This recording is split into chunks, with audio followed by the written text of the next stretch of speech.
Okay, let's get into it. I want to thank everybody for coming to what is now our second kickoff to spring in the backcountry on Mount Shasta. Um, we wanted to create this kind of event to get everyone excited for the beginning of ski season. Last year, I meant that as a joke, as though spring was an even better season for going skiing. This year, with the lack of snow, if we get one more storm, it might actually be the main part of the ski season. I'm not really sure, but spring is really its own thing, and we wanted to make an event to get everyone equipped to get as ready as they can to climb Mount Shasta. I want to shout out. I think we have a lot of folks today who are probably planning to do this on foot, are planning to explore Shasta in ways other than skiing or splitboarding. And so this is going to be a great event for you too, I think. This is our lineup this evening. So we have some amazing speakers. Caleb Burns is a very experienced guide and co-owner and CMO of SWS Mountain Guides.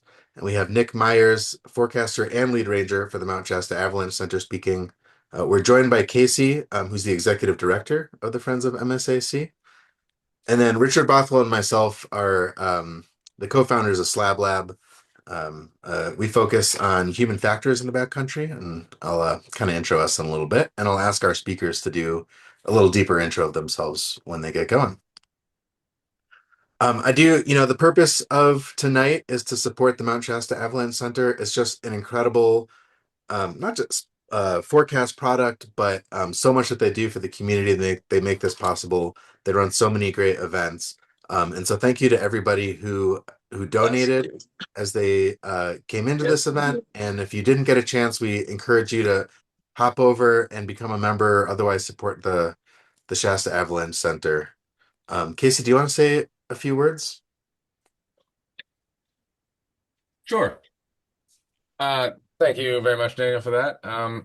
Yeah, so as Daniel mentioned, my name is Casey Globman, and I'm the executive director for the Friends of the Mount Shasta Avalanche Center. But I'm also the education coordinator. And in addition to all the wonderful forecasts that I'm sure people have read or should be reading every morning, put out by our amazing forecast team, part of the support that comes from folks like you allows us to teach. I was just telling, we've taught something like almost 400 students we've taught avalanche safety to this year, ranging everywhere from, fifth graders all the way through, folks in their 70s or whatever. But because of the fundraising that we're able to do, all of those classes we're actually able to teach for free, which I think is really cool. And the more people getting out there, the better, and the more people that are coming back at the end of the day, even better. So, yeah, Thank thanks. you.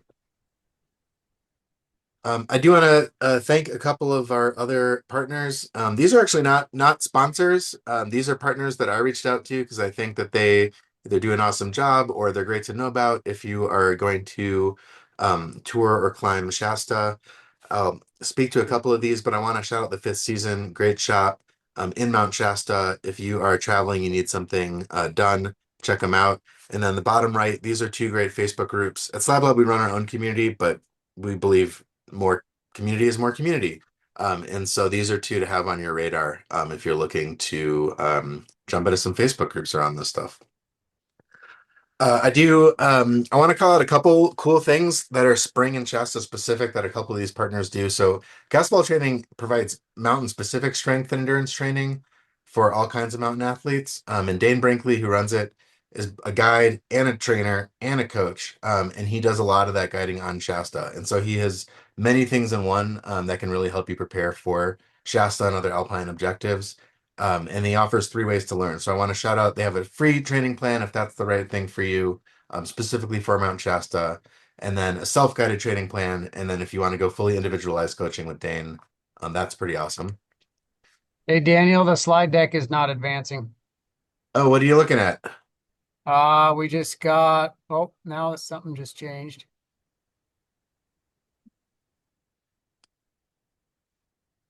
Let's try this again. How about now? That looks good. Big thank you. And that's Castle Training Yes. and Alpinistas Adventures. Yep. All right, we're back on track. Thank you, Nick.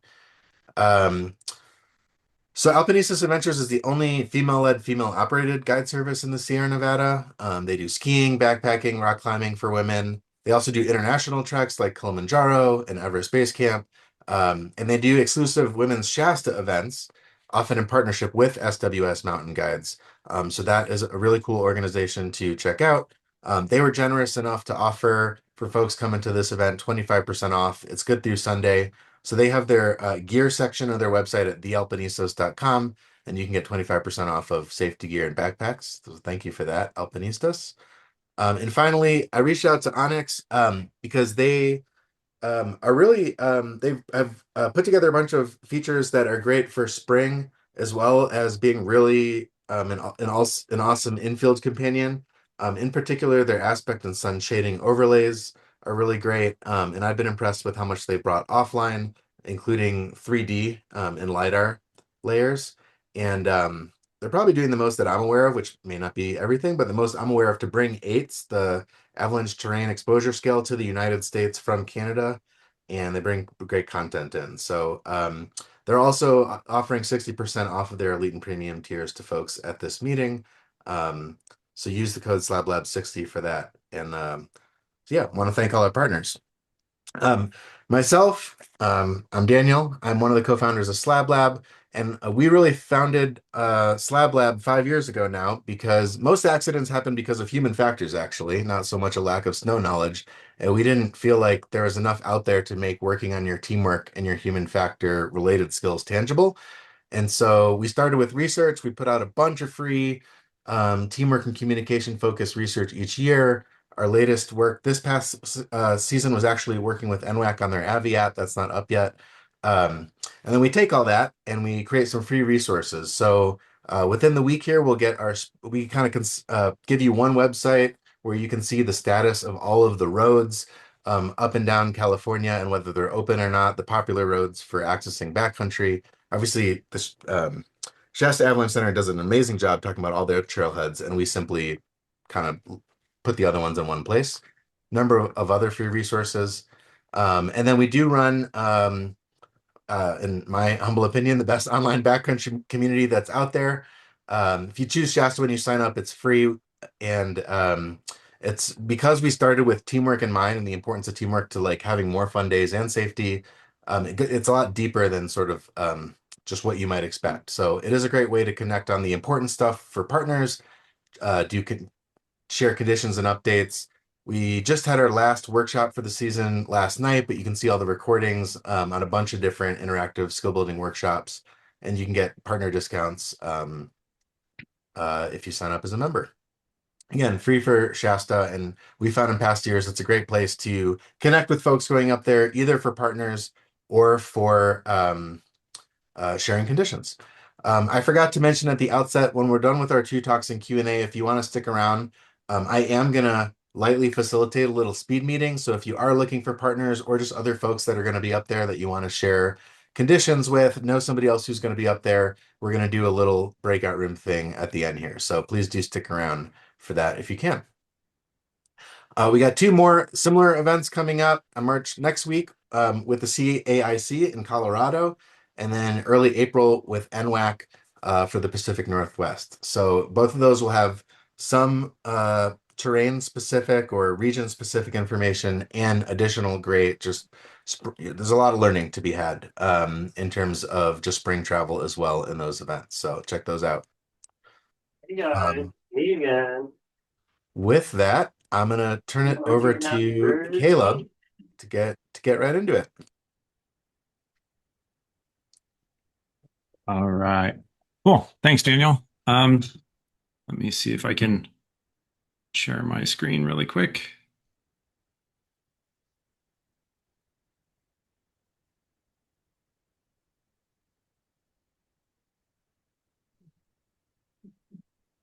All right. Hopefully you guys can see that, right?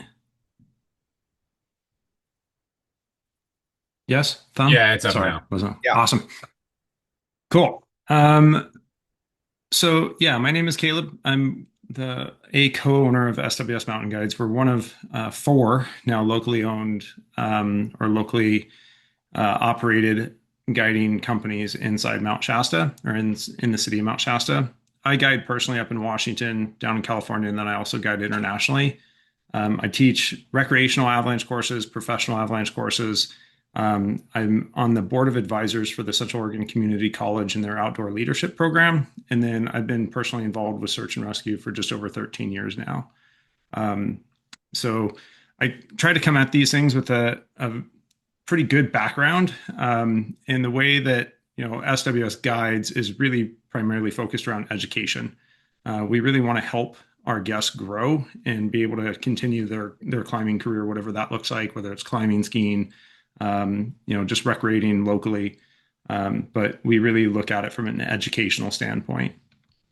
So that's a little bit about me, but you're not here to listen to me about me. So let's talk a little bit about the mountain. The main trailheads that most people are probably familiar with are Bunny Flat and Clear Creek. Bunny Flat is the most used trailhead.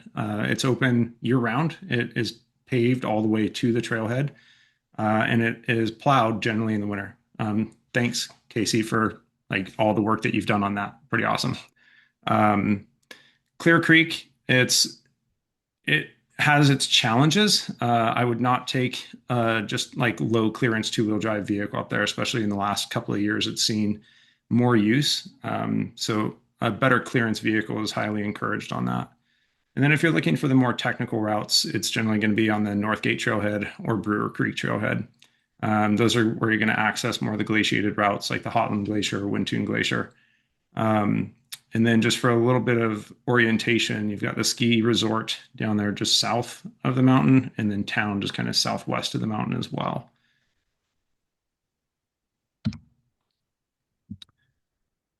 So the most popular zones by far are going to be Castleville Ridge, Avalanche Gulch, and West Face. Those are going to be the three most climbed routes. Nick, please correct me if you see any difference in that.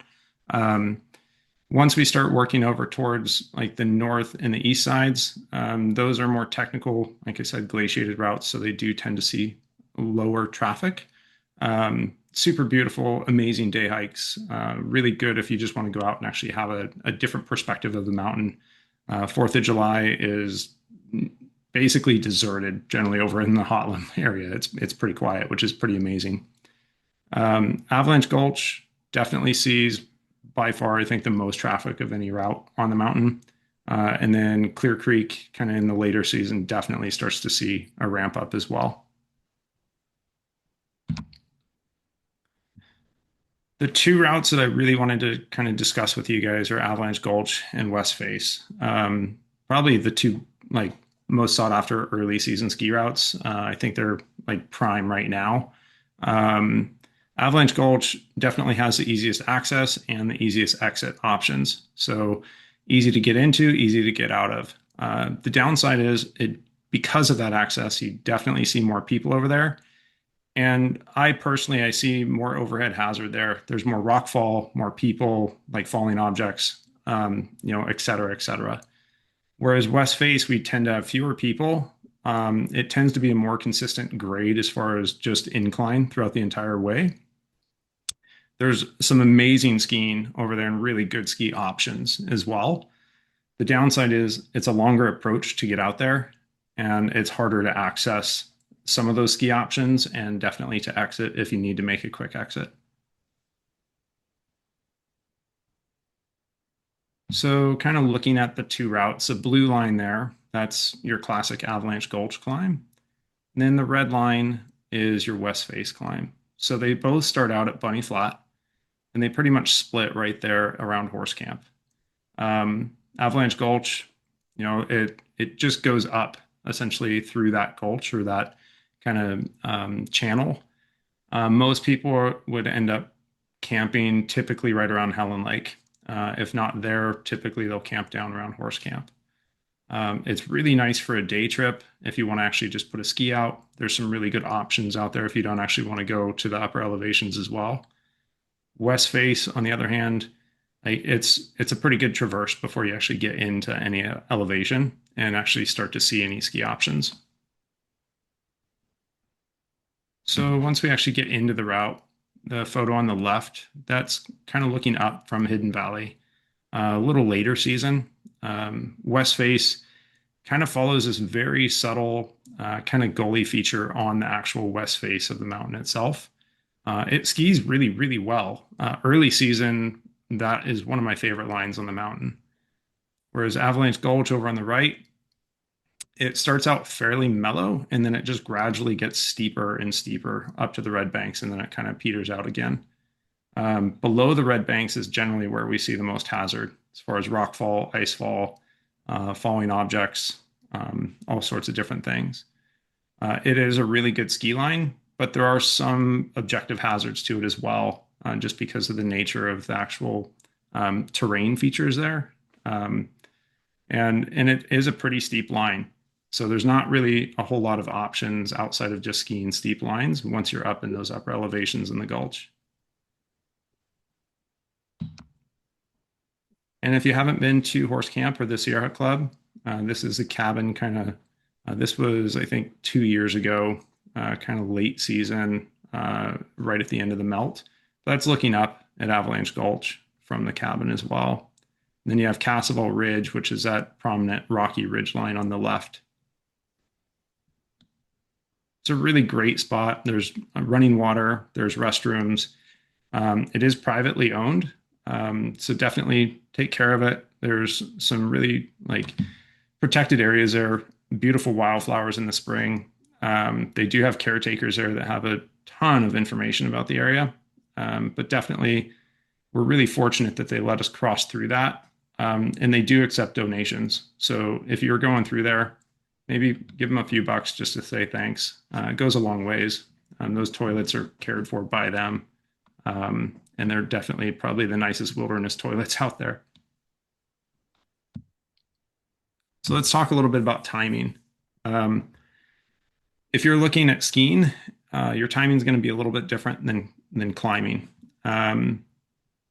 There's a number of different mapping options and platforms out there.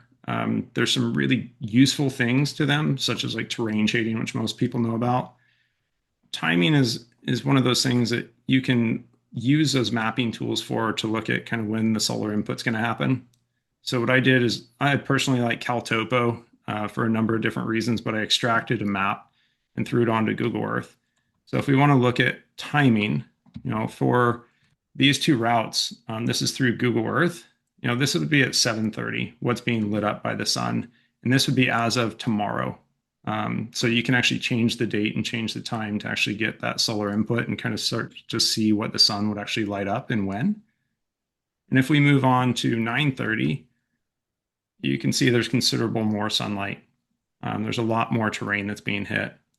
So if I was going to be skiing, I wouldn't want my descent to be at 7:30, unless I really want teeth chattering fun. I want to wait for the sun to start to soften that snow. So by 9:30, most everything that I'd be skiing would be lit up. But if I wait until even 10:30 or 11, that snow is likely going to be softer, obviously dependent upon temperatures and other variables. But with this, you can also start to see those objective hazards, like I said, on Avalanche Gulch. From a guiding perspective, we try to be above the red banks before the sun hits them for a number of reasons, but we try to be up there pretty early. And then with CalTopo, you can do the same thing. This is just an overall average for March 21st, and just kind of looking at the more intense sun and what slopes are actually going to get the most amount of sun. And then I lit up kind of down there at the bottom. I don't know if you guys can see my mouse, but this little polygon here, this right side moraines, this is one of my favorite ski areas out there. If you want just some low angle fun terrain and there's no one over there, kind of early season right now, that's a fantastic spot and you can lap it. So if people are looking to go out and ski, but you don't really actually want to climb anything really steep or put yourself up onto the upper elevations, that's a fantastic area to go. So a little bit more about timing. We talked about when the snow is going to soften, but we have to really look at that timing on what our objectives are. Are we going to ski? Or are we actually climbing for the summit? I put in this note for commitment and not pushing it. because regardless of whether you're going to ski or whether you're going to climb, set a really hard turnaround. You know, weather on the mountains or any mountains can shift very rapidly. That photo down there on the left, I mean, that happened within about 10 minutes. I remember taking that photo, and it just socked in completely. So if you're on the upper elevations of the mountain and you've pushed it, you know, beyond 11 or noon because you want that summit, and something builds, it can be really tricky to navigate off of the mountain in those conditions. So just really try to plan ahead of time, looking at the weather, looking at what you're going to expect, and set a hard turnaround. That mountain is not going to go anywhere. Part of the beauty, I think, of climbing is that we just never know whether we're going to touch the top. I've never gone onto a mountain and hope that I'm done as fast as I possibly can be. But like, I'm always excited to go back and give it another shot if I don't end up hitting the top. So just don't push that commitment side of it. As Daniel said, the human factor is really important. Just, I would much rather enjoy my ski descent and not summit rather than summit and then have like mashed potatoes and sticky snow the whole way. So that's all that I have for you, Daniel. Thanks, Caleb. That was awesome. And I think everyone, if you want to start to think about your questions, that'd be great. You're welcome to put them in the chat. But I think we're gonna hear from Nick, and then we are going to do a combined Q&A after that. Nick, take it away. All right, thank you. Welcome, everyone. Thanks for coming out tonight. My name is Nick Meyers. I work as the program manager for the Mount Shasta Avalanche Center and Climbing Rangers, U.S. Forest Service here in Mount Shasta, California. I've been working on the mountain for almost 25 years and have a lot of experience to share. And hopefully, one of our biggest management objectives is just ensuring that people have a really safe and enjoyable experience on Mount Shasta. And by front loading folks with information before they even go up is one of the best ways that we can keep people safe. Caleb already highlighted a lot of good watch outs and kind of gave you an orientation of the mountain. I kind of want to just share with you tonight current conditions that we're seeing this year, where to get information, and then answer your questions. And love you guys to pick my brain. So the short of it is this year, probably no secret, we're about half a normal for snowpack. The photo behind me in my background is from just this week. So the mountain right now is looking good, but it's melting fast. We're obviously in a big warm spell, and the foreseeable future looks pretty darn warm as well. April certainly can produce, but snow that we get later in the season often doesn't stick around that long. It can smooth things out and kind of freshen things up, but it really doesn't add too much to our base snowpack. So about 70 inches of snow at tree line right now. Bunny Flat is a little bit different situation. That is about the snow line. There is snow a little bit lower than that, but the lion's share of our snowpack is on Mount Shasta. If you look at the mountains around us, especially south facing stuff, it's a little dismal, but it is what it is. So we are, again, about half a normal for snowpack. Conditions have been good now. Skiing's been fantastic. But it is important to remember that it is still kind of winter. And with that means, firm, smooth surfaces in the morning.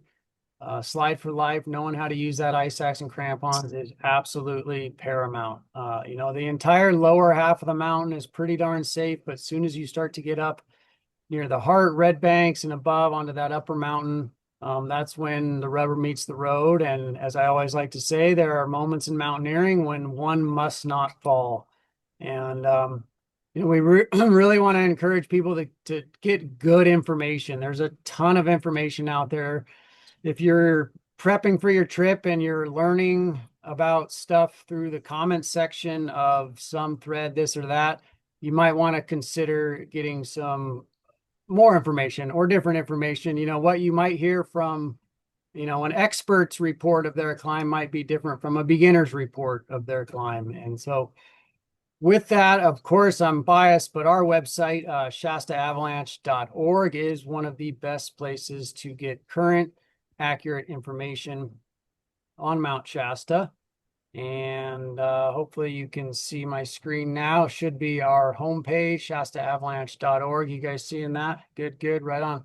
So perhaps you guys have been here before. I won't bore you too much, but one section that is really good to always check out, because we're constantly posting photos and information here. And as they say, a picture's worth 1,000 words. So on our OBS page, you can get the latest, greatest. And so here's just a couple photos from the old ski bowl recently. Let's see here. So here's what it looks like below Bunny Flat. Not a whole lot of snow. Of course, this is all south facing here, but yeah, a little bit drier down lower. Bunny Flat is snow is starting to recede from the parking lot already. Lots of tree wells and bushes showing. But once you get up onto the mountain, things are looking a little bit better. The ridge routes are in good shape. Pretty much all the routes are in good shape right now. The other trailheads on the east and north sides, Clear Creek, Brewer, Northgate, are all still snowed in. And we posted a trailhead update just recently. You can get within a couple miles of Clear Creek, and same with Northgate, but Brewer Creek is still a ways out. But yeah, please check out our observations page. Lots of good stuff on there. And then our weather tab has a lot of good stuff. We have a bunch of remote weather stations around the mountain. This Ski Bowl Gray Butte one is really good. You can get it kind of a one-stop shop of what's happening as we speak on the mountain. This combines our Gray Butte and old Ski Bowl data. So you have temperature, wind, snow depth, all that right there. And then we post our favorite National Weather Service links as well. The rec forecast is a good one. Again, kind of a one-stop shop, snapshot photo, what's happening. I like this section down here near the bottom where you get temperature and wind at 6, 10, and 14,000 foot elevations, along with snow level forecast, but we're not too worried about that right now. So observations, weather, and then of course our main product, the Avalanche forecast. We will do forecast through the end of the month, and then usually into the first or second week of April, we will cease forecast no later than that second week of April. We'll just kind of see how things are looking. You know, the danger has been low overall, but we've had a warm spell. Wet, loose avalanches are on the problem list. We haven't seen any big slides yet, but the recipe is certainly there. Wet, loose avalanches are hard to predict. We've been getting some smaller ones on Gray Butte, but nothing too big on Shasta yet, but it has been warm for sure. So yeah, just along the idea of prepping and preparing properly, go to our website, give us a call, get good information. Our top, you know, our the common denominators for accidents on the mountain are failure to use your ice axe and crampons properly. Tripping and falling is one of our big one. And so right above Helen up to Red Bank, as you can see behind me there, that's kind of what we call the bowling alley. That's where 90% of our accidents happen on the Avalanche Gulch route. If you trip and fall, you've got to self-arrest quickly. And we just really recommend that you practice that maneuver on a slope of non-consequence, somewhere nearby, where you're camping or down lower on the mountain. When the snow is soft, take your crampons off and just practice using that equipment.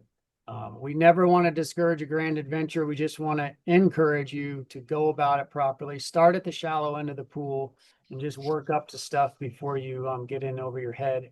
Really important to be honest with your skills and abilities and match that to your objective. If you're not feeling it, the mountain will be there. You can come back another day. The 10 essentials and self-rescue is a crucial topic as well. You can go ahead and Google the 10 essentials. I'll throw it in the chat here in a second. There's a good site by themountaineers.org. These 10 things, you guys, this is not rocket science. This stuff's been around since the 30s, and the 10 essentials, these items haven't changed. You might cater them differently to what environment you're in, whether it's snow or desert, and you have 2 people or 5 or 10 people. A 2-day trip versus a 10-day trip, your 10 essentials might be adjusted, but these are crucial pieces crucial things that should go in your pack. And really, the two questions you want to be asking yourself is, can you prevent emergencies and just respond positively should one occur?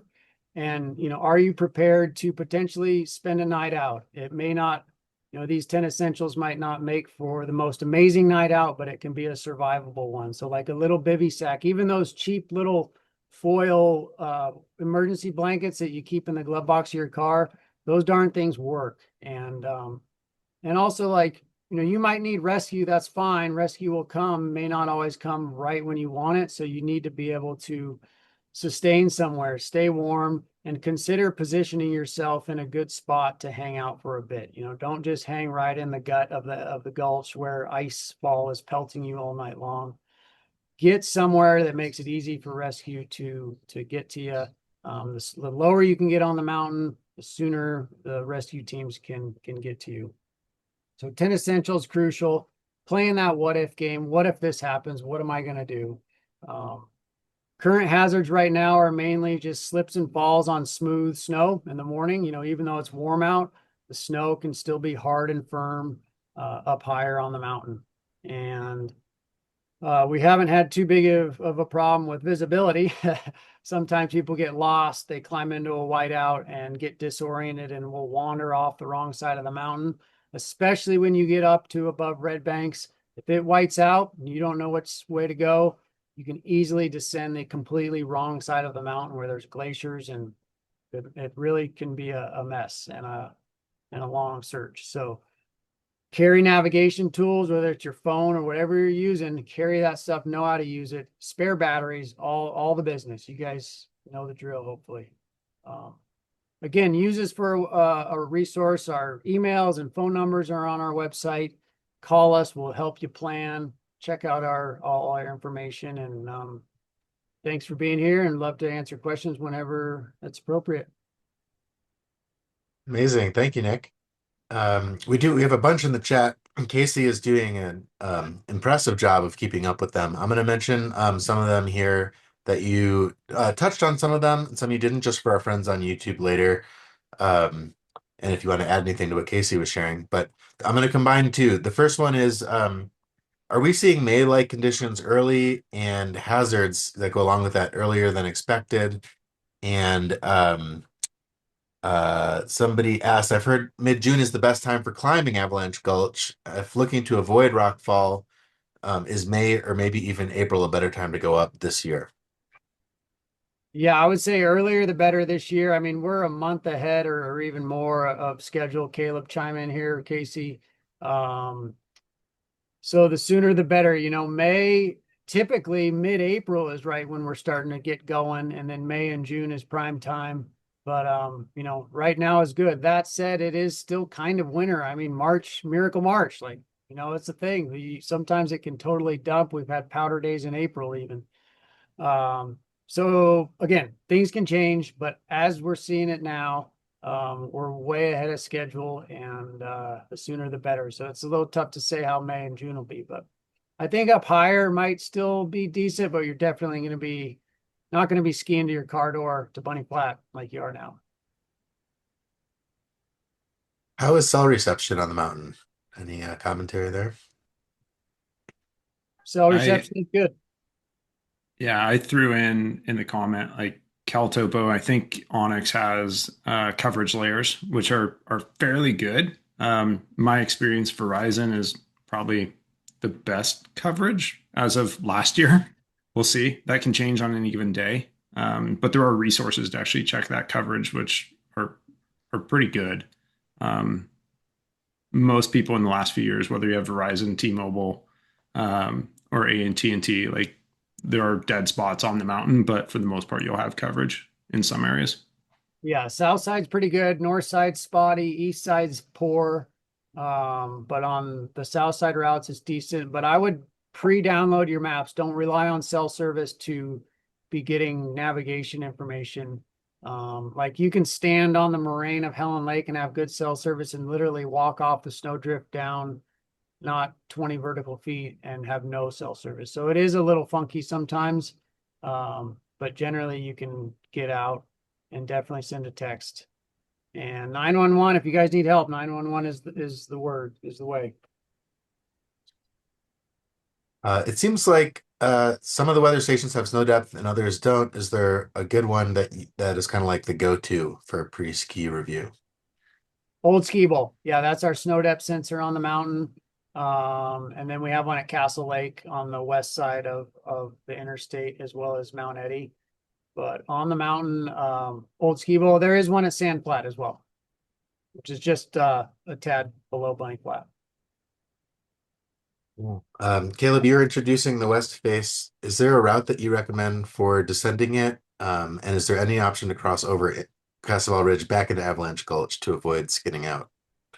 Yeah, I mean, depending on where you camp, you have a number of options. If you camp at horse camp, then you have tons of descent options if you're going to down climb or ski. If you're camped over at Hidden Valley, as long as coverage is good, you can generally make it out without having to throw skins back on. As you start to get into the later spring, that coverage is going to become more spotty, and your options for getting out on skis are going to be more limited. So it really kind of depends on when you do it and how long that snow sticks around. But there are definitely options to be able to get over. It's going to vary based on where your camp is, though. So, and I want to mention to folks, I think, the Q&A is really where it's at. So I'm just going to keep rolling feel free to, I'm going to go through the chat and make sure we get some answers out loud. If you do want to unmute yourself and jump in after a question, I'll give some more pauses. But we're going to keep cruising as long as this is valuable for folks. And then anyone who wants to kind of stay and do speed meeting after that, we'll do it then. So I'll jump into the next one. There's a question as to whether anyone can comment on the conditions for Castle Ridge for mid-April. I was on it last weekend. Nick, I don't know if you were up there more recently. Yeah, Castle Ridge is good. I mean, the photo behind me is what it looks like. Ridge routes are best early, and the sooner the better. So, all those rocks up there, they heat up in the sun, and that snow goes fast where those rocks are exposed, and they melt out fast. With the ridge routes, you're not really right on the ridge anyways. So as they melt out, they are still climbable. You're just kind of traversing along the ridge, either left side or right side, most typically left side on Castle.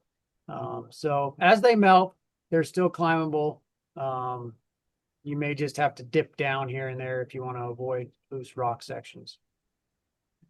Coverage on it was good last weekend. So yeah. Can you share what it's like to camp at Lake Helen? Does it tend to be pretty busy on weekends? Well, I don't want to. That's all you. I have no experience with that. Lake Helen could be a busy place, especially on weekends. Through the climbing season, you can expect anywhere from 20 to 50 tents and then a couple people per tent. It's not uncommon to have 100 to 200 people there. Weekdays are best, but everyone's great. People spread out pretty well. You can camp on the moraines just below Helen. You can camp at near 50-50. Anywhere you want to dig a flat spot for your tent, you can camp. But if you do, no matter where you camp, you guys leave no trace. We're sticklers about picking up all your trash, food scraps, coffee grounds, whatever you have. Please, please, please pick it up. And then we also have a mandatory ticketable offense if you don't pack out your human waste on Mount Shasta. We have a human waste pack out program. We give away free wag bags at the trailhead, and please use those. You can deposit full pack out bags at the trailhead facilities. But Helen Lake's great. Anchor your tent well. We don't get too many animals getting into tents, but wind for sure. So whatever you've got, make sure it's tied down good. Keep a clean camp. And we try to have everyone do their bodily functions, number one, and use their pack out bag. Number two, off to the very looker's right, as we're looking at Helen behind me here, just off my looker's right ear. Everyone do their number one and two off to the east side of Helen, downhill away from camp. Thanks, Nick. Real quick, on the camping situation, is 50-50 the second best place to camp, would you say? Are there other options if Helen is pretty crowded? Helen's a big area. You know, there's always space at Helen, but 50-50 is next best. I wouldn't really advise camping any higher just because you start to get into kind of the rock and ice fall zone up above Helen Lake. But 50-50 is good, or right above 50-50, we call it 51-50. That's fine too. Spring Hill, there's a bunch of moraines in the gulch below Helen if you want just a tad more privacy. Great, thank you. There's a couple of questions on conditions. I'm gonna cruise through what Casey put and just get it out loud. And if anyone wants to add to that, please do. So it looks like there's projections for 70-mile-per-hour gusts this weekend. Is that actually happening? And Casey said it very likely could. Yes, that's winds are common, particularly this time of year. Might not feel like it, but the mountain still thinks it's winter. And kind of paired with that, is summiting via Avalanche Gulch now, like next weekend, very risky considering this heat wave that we're in. And Casey mentions that you'll not necessarily risky, although with warming temps, you want to watch out for rockfall as things warm up and dislodge. Anything?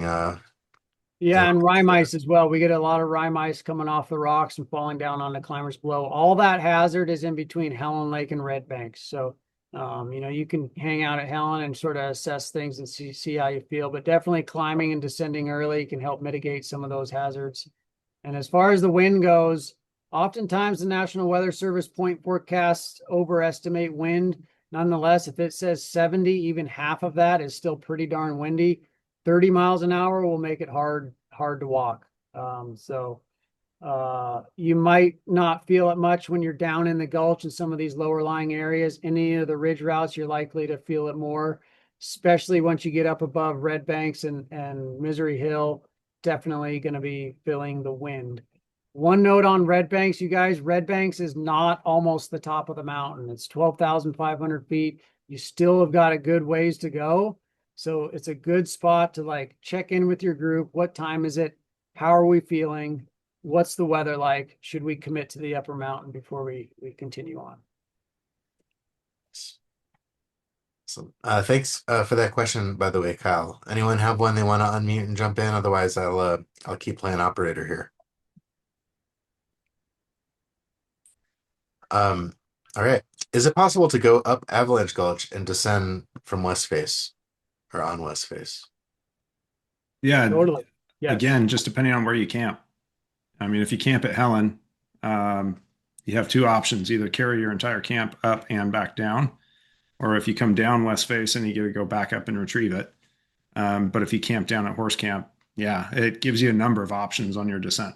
That is done quite a bit, actually. Is there a difference between the Snow Bunny Trail and the Green Ridge Trail, or are they the same? They're different trails. Green Butte Ridge is Green Butte Ridge, and then the Snow Bunny Trail, I think people are calling that the there's a little trail, it's covered in snow right now. There's a little trail that goes from Bunny Flat up to Old Ski Bowl. And it's an unofficial trail that's not on Forest Service maps, but it's there. It'll be melted out fairly soon. All the trails on the mountain are covered in snow, so there is no trail to the top.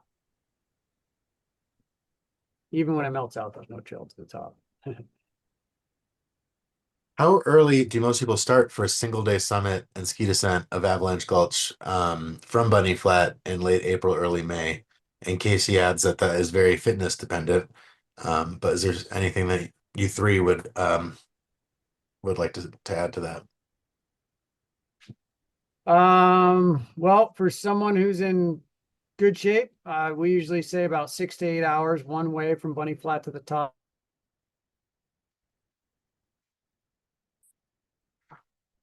Are ski crampons sufficient? Would you recommend bringing boot crampons in addition to Ice Axe? I think Nick may have paused again. I can take that one unless you want to, Casey, but I'm happy to. I don't mind. I already answered Okay. in the chat, but I'm happy to expand on that a little bit. You know, while it is possible to get by with just ski crampons, there's gonna no matter what, no matter how good you are with your ski crampons, there are gonna be times where it's just gonna be more efficient and definitely safer to utilize boot crampons at certain spots.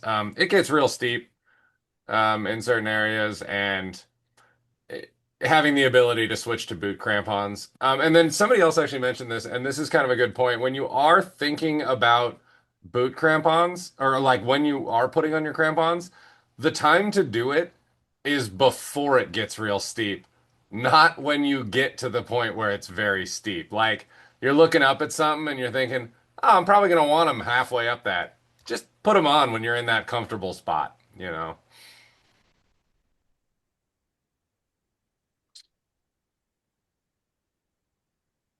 Cool. Well, I think we've reached the end of the chat. Are there other folks have questions that they want to either post in chat or unmute and jump in with? I I have a question. I don't know if you guys can hear me. Yeah. Um, w like let's say it's a Bluebird day. What's the typical time you recommend descending off the summit if you're skiing? It's going to vary based on when. Obviously, the Let's later in the say summer. late April. Yeah. So, late April, if it's a normal April, I would probably be looking to descend by like maybe 10:30. But again, if we have a warm April, that could be earlier, or if it's a cooler time in April, it might be a little bit later. It's really temperature dependent. Um, I'm normally looking to come off the mountain. I start thinking about descending typically around 10:30, 11 o'clock at the latest. I don't like to go uphill after 11. So like before then is generally when I'm looking for it. Thanks. Yep. Um, on Clear Creek after the Millennium Falcon boulder, should you veer right and go up to the snowfield or go straight up through the steep rocks? Do you want me to take that one, Casey? Go for it. I'm just chatting, Cool. writing another answer here. Uh, like first on, I love the Millennium Falcon. I haven't heard it called that, so that's pretty awesome. You can go both ways. Typically, when I'm going, I will go straight up from there. There's some pretty direct options, and it's not that steep through there, but it is more exposed. If you go to the right, then you end up coming up a fairly steep section there as well. And if, depending on how the snow has been deposited, you actually may have some additional snow on that side, just because it doesn't like face directly south. So it tends to melt out a little bit later. So, that's kind of a consideration as well. Are snowshoes recommended this time of year? Any guidance up for snowshoers? I haven't seen anyone using them out there yet. I don't know, Nick, you The just came portable is back on. important. Yeah, sorry about the connectivity issues, guys, but nobody's really been using snowshoes right now. The snow is certainly mushy in the afternoon, but it's not like post holing up to your knees or anything. Unless we get more new snow, I would say no, but I would encourage you to um, do most of your walking earlier in the day. Later in the day is definitely going to be soft. This is my question. After a big day on the mountain, any recommendations for where to get a bite? What are your favorite spots? Oh, there's so many. I like garden taps. No, you don't may not want to endorse one when there's many Bistro great places. But 107 or whatever. They have a real 107. nice deck and Well, let's see. Yeah, Bistro's kind of been my go-to for a while, but there's a couple cool new options as well. If you want something that's a little bit different than kind of the norm, Clandestino is a really cool new spot.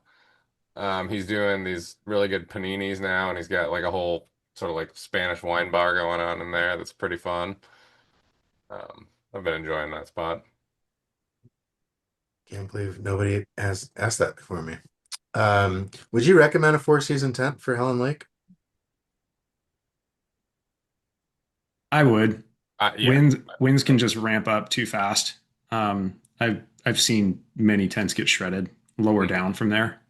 Um, if you're climbing with somebody else, split the tent. You know, if you're sharing a tent, someone carries the pole, someone carries the body. Um, Four Seasons are a little heavier, but it's definitely nice to know that it's going to survive the night if the winds ramp up.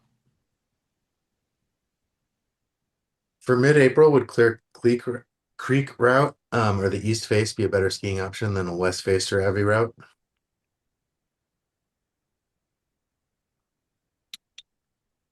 Clear Creek, probably not this year. I think it's going to melt out and be a little bit too rocky.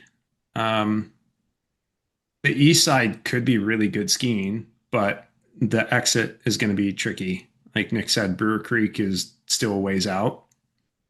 Um, it'd be a bigger day, but the skiing over there can be really good as well. Um, I'll orate Casey's answers for these two, and then if Nick gets back, he can Casey referenced him, but or you may know, Caleb, sorry, but can you buy the required permits right at the trailheads? Do you just need cash?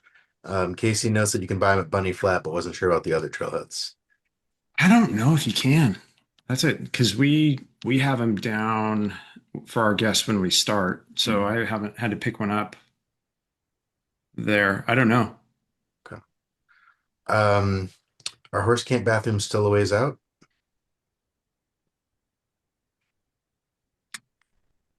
I was out there last weekend.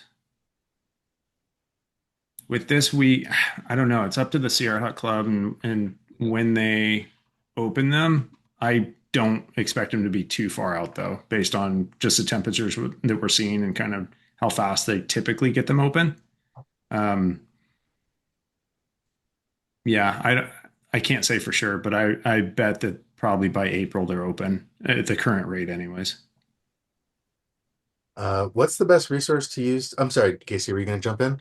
Well, there was a question about backpack size, and I just wanted to clarify my answer. It'd be a little easier to mention this. So, I get we when I used to guide, we I got this question a lot. Was folks and Caleb, I'm curious your thoughts on this as well. But Okay. you know, your normal backpack that you're gonna carry all of your stuff if you're doing an overnight is gonna be anywhere from like 75 to 90 liters or something. I don't know. You know, I have a giant pack sometimes, but a lot of people talk about bringing a separate summit pack. I don't personally recommend that. I actually would just because when you go up to summit, you're gonna leave your tent set up if you're coming back down that same route type of thing, you know, as we've talked about.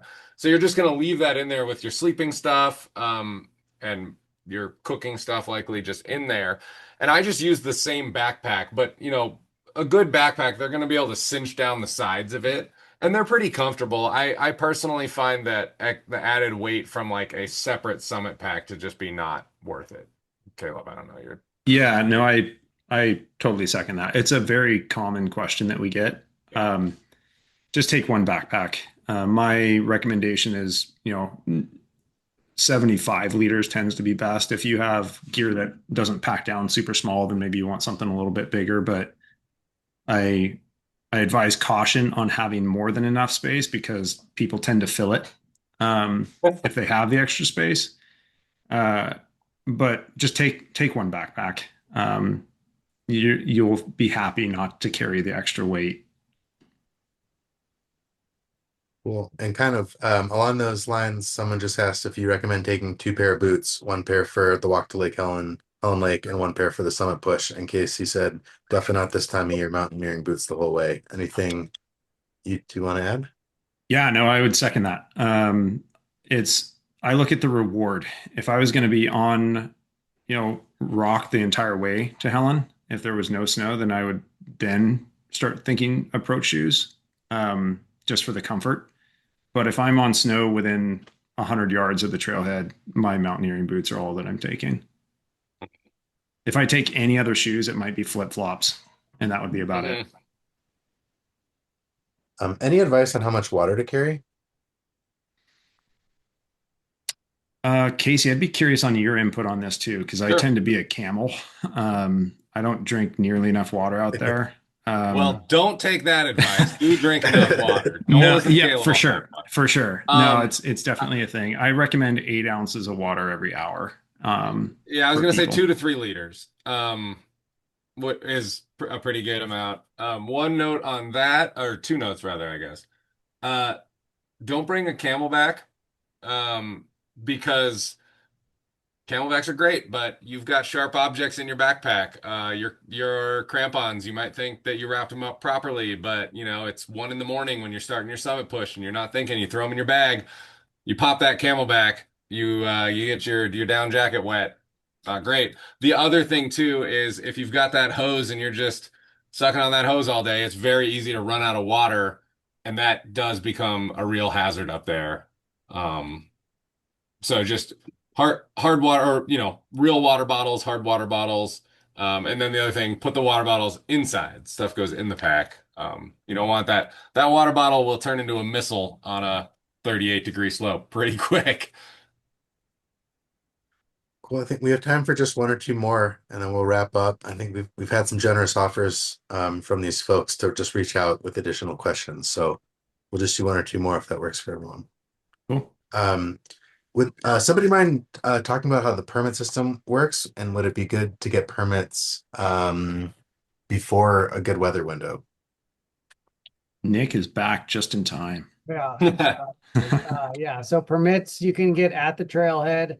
That is the easiest. At Bunny Flat, there's a fee machine for credit cards. There's also cash and check options. It is $25 per person to go above 10,000 feet, whether you're planning on going to the summit or not, or you make it or not.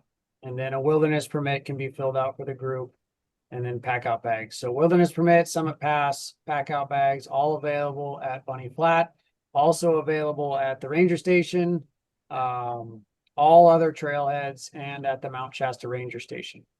If you want an annual, you can get that at either the ranger station or the fee machine at Bunny Flat. Fifth season might have a few too. And there's no limit on how many people can climb Shasta? There's no limit on how many can climb. There is a group size limit of 10 in the wilderness. Thank you. And what keeps you all up at night?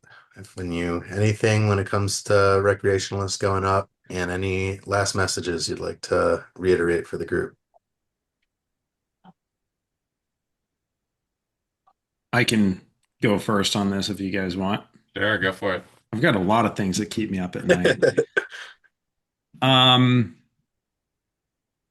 What keeps me up most at night on the recreationalist side is the desire for people's desire to glissade. In making those decisions, shall we just say, like, poor times. I've watched people take trash bags and like sit down on those, and you become a rocket. I'm sure Nick has seen far more people than I could even imagine trying to glissade with crampons on. Just a number of injuries from that. And then as you are climbing, if they're doing that too early, then they might as well be a rock coming right down at you. So it definitely, other people and their decisions in that section specific keep me up at night.